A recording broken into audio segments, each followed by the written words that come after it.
for all that you do for us, as we could never do it without you. And this evening's lecturecast will be based off of some circumstances that I have dealt with over the past 20 years of this peculiar career, as well as a very interesting website. Pardon me, I'm a little hoarse. That I found, and the website is called. I'll spell it my emotional emotional vampire vampire, my emotional vampire. And you can just type that into Google, which is the search engine that I had used, and I clicked it as a like, and then I get something every day on Facebook. And you're probably wondering, what do I need this website for? It's very interesting because it has case studies on it, where people chat with one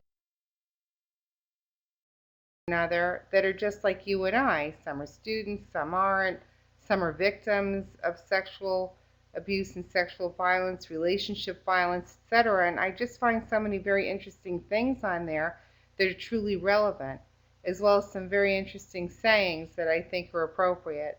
And I think you might enjoy this website. Anyway, I want to talk tonight about some upcoming things. Week number 8, as you know, we have the research paper that will be due for me midnight next Friday. And then after that, we're going to really try and lighten things up a bit, because it would be nice to be able to leave class in the next few weeks um, talking about things that are positive and how to enhance positive relationships, especially when we're avoiding violence and relationships that are toxic. I think it would be nice to be able to leave on a high note, because I give each of you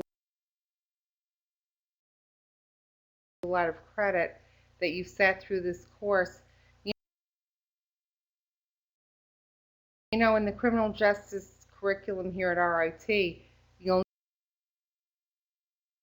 notice in my history, as I put up for you my professional resume and vitae, I never teach the courses that are statistically driven or research driven, and talk about public laws. I primarily teach all of the courses that are very disturbing. I teach domestic violence, seminar on sexual violence, women in crime, prison writings, prostitution and vice.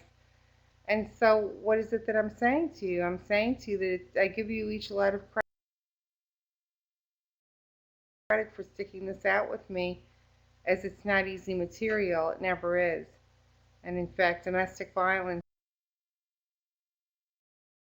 really it's a difficult class, because you'd be very surprised, if you're going to be with me, or if you have been with me in domestic violence, what it is that really the definition of domestic violence is. And it's an eye-opener. Anyway, here we are tonight. So I want to talk about a couple things that I came across in this website that I thought would be interesting to just put out to you as some subjects for some thinking. There was a woman who was probably about 21, 22, who logged on to My Emotional Vampire, which, it's again a Facebook page, but it serves as like an ongoing informational support system. Anybody can join. And she said something very interesting about something that had happened to her. And she was asking the persons that are logging on what their thoughts were. I just want to readjust this, thank you. Asking what their thoughts were about this particular circumstance that she had shared with everybody. And I was quite miffed. I mean, I have to be honest with each of you. I did email her back, and she and I have entered into a private conversation now, because I don't think she really realizes what's happened to her.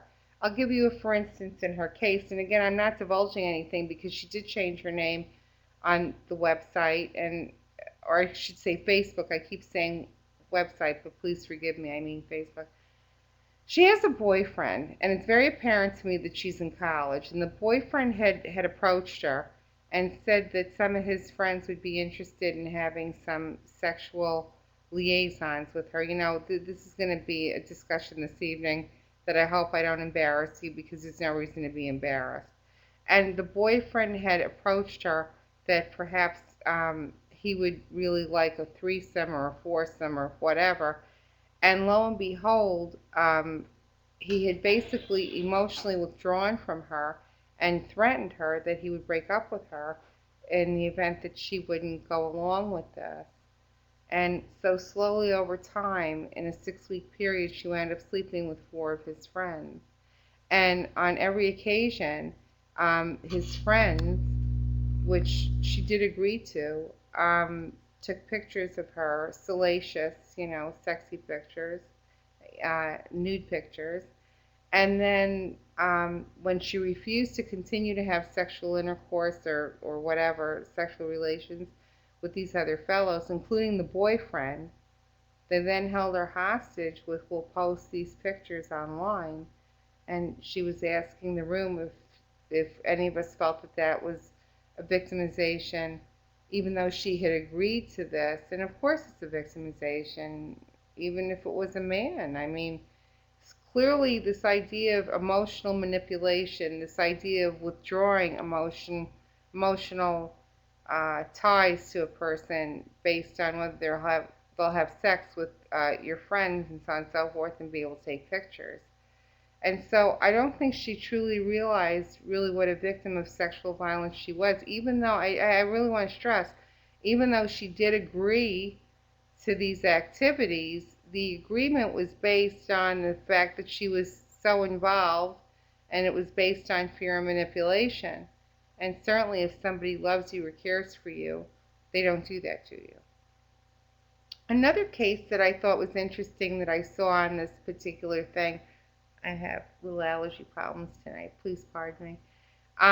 In My Emotional Vampire, this Facebook that I keep talking about, a man had logged on, and he was also very interesting. And he talked about his lover, who was another man. And this lover of his apparently wanted more than he was prepared to give. And so the fellow that initially logged on had said that he had broken up with his lover. Well, the lover then turned around and said, "If you continue not to sleep with me, and if you continue to withhold intimacy or any kind of sexual activity, i.e. oral sex, anal sex, whatever, he said, I'm going to out you, and I'm going to out you where we both work. I'm going to out you to your family, and I'm going to out you to the people that we're friendly with that think that we're not a couple and that we're just 2 heterosexual men." And that, yes, is a clear example of sexual violence. Now, is it illegal to out somebody? Are there criminal offenses for this, public laws? No. Because what's happened in our society is that as things have changed and as people's relationships have evolved through choice, or people are more comfortable in same-sex situations, the laws haven't kept up with this kind of threat and humiliation and manipulation. And in the case that I gave you before of the woman who's about your age, college age, the laws really aren't there for manipulation through withholding emotions. And we really have to look as a society, is this something that we want to bring into play, that we can hold people accountable for manipulating other people through emotions? I mean, I don't even know how you'd start writing laws for this. There was another case on this in My Emotional Vampire, and I just want to tell you that this little website, I keep saying website, this Facebook page also addresses different personality types, narcissistic personality types, the controlling, passive-aggressive types, the aggressive-aggressive types, just your complete and undisputed passive types, and it just goes on and on and on, and it's really so amazing that all of this is on this one little site, Facebook page. And there was this other case that I had read, and I also am in the midst of a chat conversation with this other woman who's about my age, maybe a little older. And what has happened is that she had broken up with a lover. And I take it that the lover's a male just based on what she has said to me. But this story certainly works whether it's a male or a female or a transgendered person. It really makes no difference. And what had happened is that since she has decided that she wanted to move from the relationship, this person that she was involved with sexually has turned around in this very small town she apparently lives in and has told everybody that she gave him or her, whatever this partner is, a sexually transmitted disease. So, needless to say, that's another, in my opinion, that's another sexually violent activity, that you're sleeping with somebody, and because you say, I want to be done with the relationship, and they turn around and say, if you do this to me, I will hold you hostage. I will spread horrible rumors about you, and you will pay. I mean, especially in a small town, where do you go after that? So she's currently facing the fact that she's blacked out of this dating pool, and she spends all of her evenings alone, and she's basically been I don't know, shunned, I guess it would be the word, from her local community, from the dating eligibles, because everybody thinks she has an STD, but she doesn't. Ironically, this is funny. Ironically, the person who had spread these rumors about her, apparently he's still dating. Now, obviously, if he's saying to this small community, I hope it's not in the water, because if they're all drinking it, they're all not really very bright.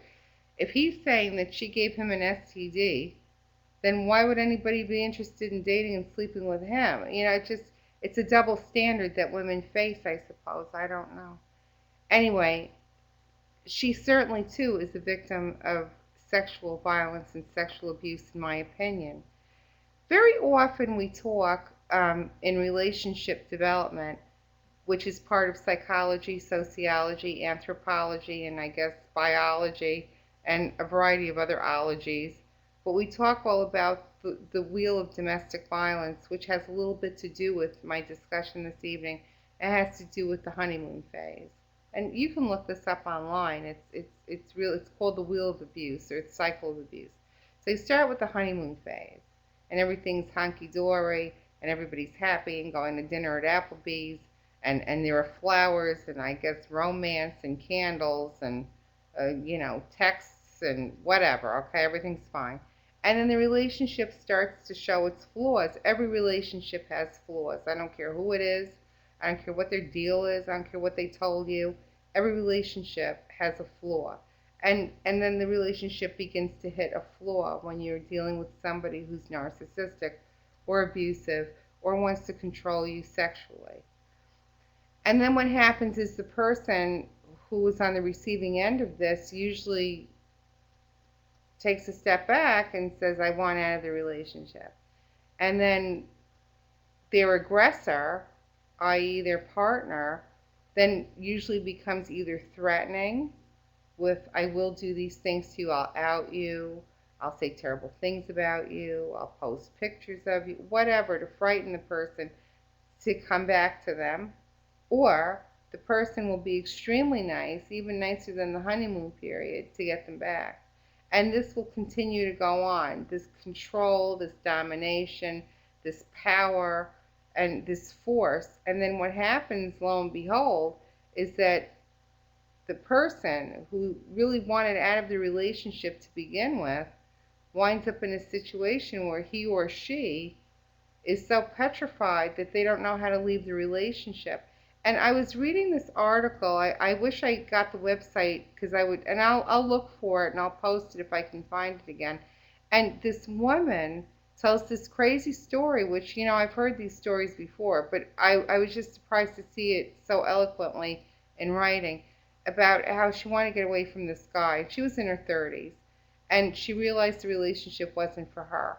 And he did a variety of things. And similar to the Ted Bundy case, he got to a point with her after the honeymoon phase when he wanted to show his dominance and control over her. He would have her perform sexual, I don't know, I guess interludes, acts, I don't know what to call it, sexual, I guess, I'm trying to find a word here. Sexual, why don't I just say sexual 5 more times? Sexual uh, events, I like that, sexual events that she was not necessarily comfortable with. But she continued to do them because she felt that this would satisfy his bizarre and fetish like needs to control her, and then she could get away from him. And then lo and behold, these requests and requirements got crazier and crazier, so much so that she had talked in this article how she really had to leave her job, and this is how serious this was. She lived with him, had no children with him. They were in this relationship, so it was her and him. And he got crazier and crazier. And then the sexual power and domination that he had over her, he started meeting her at work. He started questioning where she was. He started asking why she wasn't picking up the phone. And soon enough, he basically infiltrated her entire life to the point where she couldn't really even function as the person that she used to be. She even said in the article that she got to the point where she didn't even recognize herself anymore, not only visually, but emotionally and intellectually. She said she just really sort of got lost. So it was so bad. It was so bad what she described, how he took over the cell phone. He'd review the cell phone calls every night. He made her surrender the passwords to the email, the Facebook. I mean, crazy, crazy, crazy. And it got so bad that she literally snuck out a few little outfits and some of her personal effects, like pictures of her family and things that she really wanted to keep. Over the course of roughly 2 weeks, she snuck them out so he wouldn't notice abruptly that things were missing. And then she went off to work one day, and lo and behold, she never showed up to work. What she did was get a bus ticket. She didn't even take her car because she didn't want him to find her.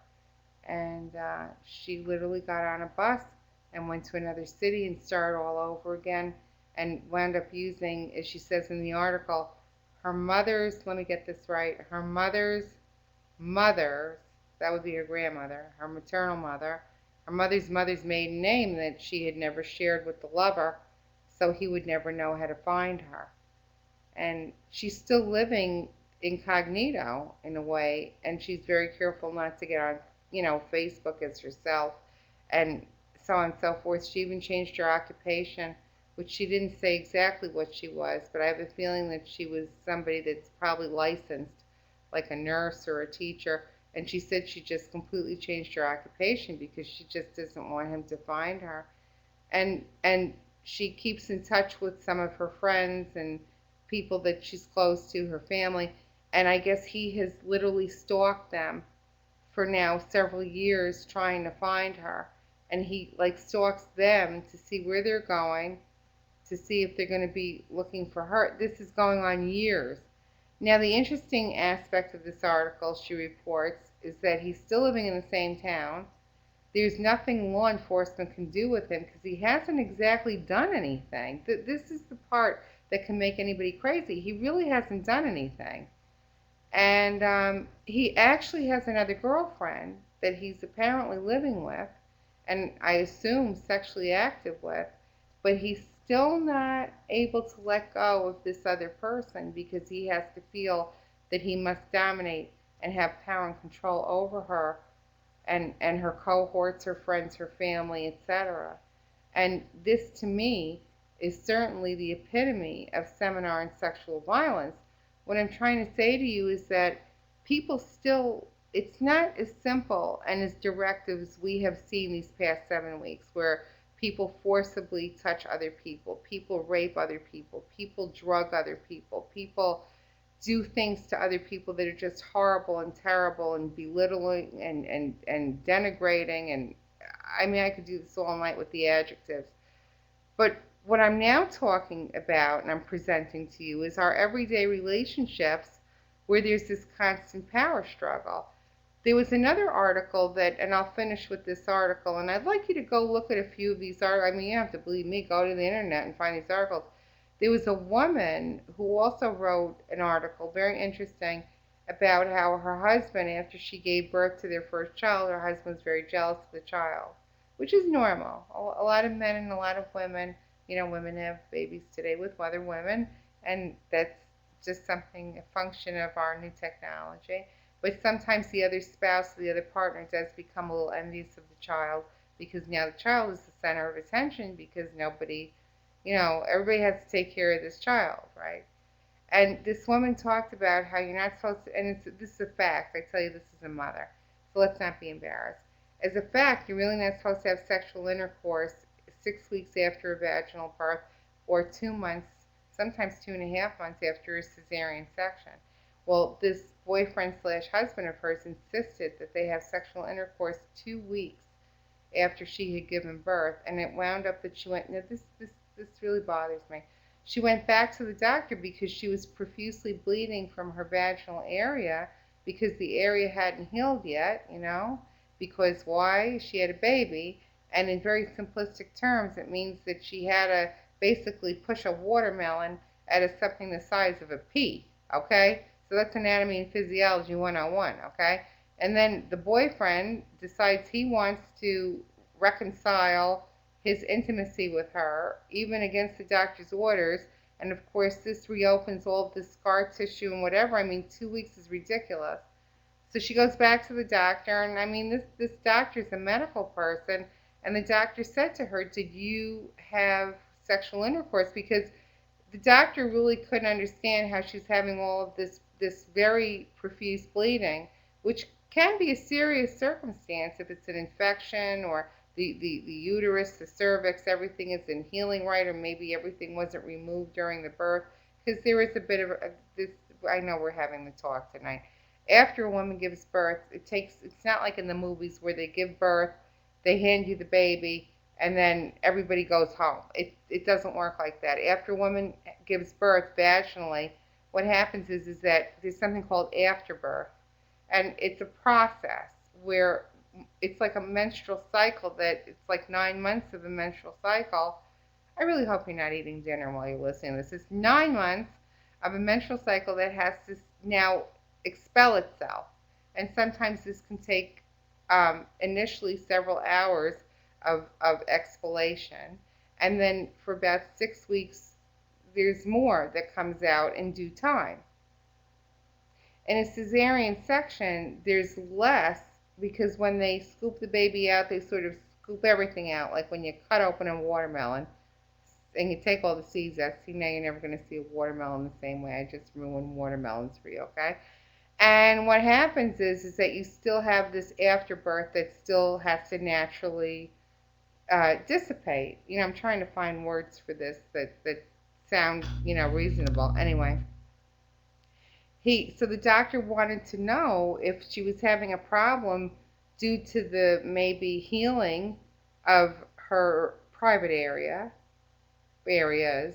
I should say, or did she have sexual intercourse when he clearly told her not to? So of course she reports to him, "I had sexual intercourse when you told me not to."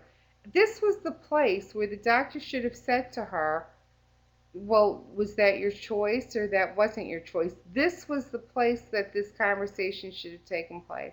The doctor never asked her and simply went in, did something what we call a D&C, and did some more. I'm trying to find a word. It's going to take me a moment. Did some more cleaning out, sort of like when you have a vacuum cleaner and you go to change the bag and there's a little bit of particulate in it, but you still empty the bag. So he went and performed this other procedure, and that was the place where he should have said, "Did your partner force you to have sexual intercourse?" They never had that discussion. So until she had reckoned what had happened to her and talked to other women, and she described what had happened to her in this post-birth situation, other people fortunately said to her, "You were sexually assaulted by your partner." And since then, and she writes in this very prolific article, she had left him because she realized that he could never possibly care for her, because as she describes, this article goes on, that even after she had made this second exodus to the doctor to have this D&C, he continued to demand sexual intercourse when clearly she shouldn't have had any sexual intercourse. And it's not only for the purpose of pleasure and pleasing him or pleasing herself, whatever. It's just that the area, it's a post-surgical situation, even if you don't have surgery, the area hasn't healed yet. And, you have microbes and bacteria that shouldn't be in that vicinity. See, I'm struggling with the words here. That shouldn't be in the vicinity because things still have to heal. So it's not only a sexual violence issue, it's also putting your partner at great risk for some kind of a secondary infection. I mean, how can you really call that a loving situation or respectful when you see that somebody's trying to heal and recover and you're basically forcing them to have sexual activities with you? I'll give you one more example of something that I read this week to prepare for this lecturecast, because I wanted to talk about intimate relationship sexual violence. There was a case that I read online. I can find it for you if you would wish to read it yourself. And it was about a homosexual couple, two men. And the one male strayed from the relationship and came back with an STD, and he came back with chlamydia. And so then, of course, his partner wound up with chlamydia. And with chlamydia, it takes sometimes 12 to 14 days, providing the person is not medication resistant. So what am I saying to you? I'm saying to you that if a person is medication resistant, sometimes this can take up to 2 rounds of medication, which could mean 24 days. Well, anyway, the lover who came home with the chlamydia was done with his medication first and demanded sexual activity from his partner that he wound up giving chlamydia to. His partner said, "What sense does it make for me to have sexual relations with you when clearly you finished your medicine, but I haven't finished my medicine because you spent several days without telling me you had this, and so I'm not at the same medication schedule you are." This fellow, this partner, he insisted that he have oral sex with him and some other activities. And needless to say, I mean, you don't have to be a genius to realize what happened. The fellow that wound up being cheated on and contracting chlamydia from his partner wound up reinfecting the partner because he didn't have enough medication dosages in him to be rid of the chlamydia. So then now, think about this, because chlamydia is equal opportunity, men and women, men to men, women to women, man to woman, whatever, okay? Now the two of them are passing chlamydia back and forth because nobody's got the medication schedule the same, and apparently he didn't want to hear it. Finally, this man said that he left the relationship because he literally lived with chlamydia for basically a 4-month period. So you say, well, Professor Jen, there's medication. Well, yeah, I agree there's medication, but it's not healthy to put your body in a situation where you're constantly fighting an infection. That's A. B, if he's already strayed and brought you home an STD, what makes you think that even though you're on medication, he's not going to bring home some other kind of microorganism and the medication that you're on isn't going to touch it? C, if he's going to have sex with you while you're clearly infectious and understanding that he's going to be reinfected, there's a logic problem there. So then what would prevent this person from having sex with another outside partner that even admits that they have an STD? See, something's not working right in that person's noodle. Something's very wrong with the thought pattern there. And then if you're a woman, whether it's female to female chlamydia or male to female chlamydia, you have chlamydia long enough, I'm going to tell you right now what's going to happen. You're going to develop scar tissue in your ovarian, the ovary ducts, and within the ovaries, the fallopian tubes. The fallopian tube, by the way, is the thickness. I'm holding up a hair here. It's the thickness of one piece of hair. So a little egg has to go down this little tube. And so if you have scar tissue there, it's not going to be easy when the thickness is of a hair. So if you have chlamydia long enough and frequently enough, ladies, what's going to happen is when you want to have children, and I'm not saying all infertile women have this problem or problems of conception, but certainly you're not helping your cause if you're going to have a constant case of chlamydia. And for men, the urethra, that's the not Aretha. One fellow once asked me if I was talking about Aretha Franklin with the Aretha. I said no, it's the urethra, and the urethra is the tube in which is in the penis, and that tube passes the urine. And of course, if you have enough scar tissue, you know where I'm going with this, gentlemen. If you have enough scar tissue in your urethra, how do you think you're going to be able to urinate when the urethra tube is really even smaller than a straw?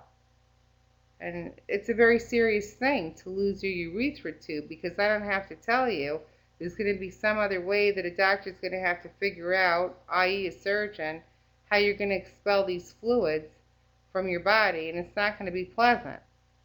So chlamydia and all of our other little microorganisms are not our friends, and especially people who have them who want to reinfect us, they're really not our friends.